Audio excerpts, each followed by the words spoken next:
माझं सोलापूर न्यूजमध्ये आपल्या सगळ्यांचं स्वागत। सोलापूरमधील मंगळवेढा तालुक्यात हुलजंती येथे एक धक्कादायक घटना घडली।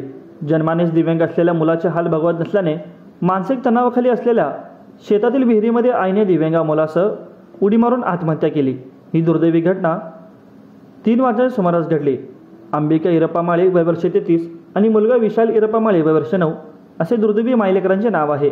या घटनेबाबतची माहिती मयत महिलेचे दीर जकराया माळी वय वर्ष 37 राहणार हुलजंती तालुका मंगळवेढा यांनी मंगळवेढा पोलीस ठाण्यामध्ये दिली।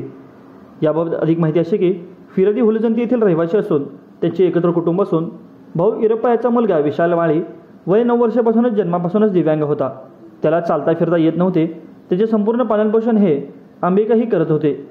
बुधवारी दुपारी 3 वाजता सुमारास पेरणी करण्यासाठी तालुका हुलजंती येथील हाके यांच्या शेतात फिरदी काम करत असताना गावातील उमाशंकर कनशेट्टी यांना फोन आला की तुमची वहिनी अंबिका ही तुमच्या शेतातील विहिरीत तिचा मुलगा विशालसह पडून बुडून मयत झालेल्या अवस्थेत आढळले आहे असे सांगितल्याने फिरदी तत्काळ सदर ठिकाणी गेले असता तेथे भाऊ इरप्पा आणि गावातील इतर लोकही हजर होते।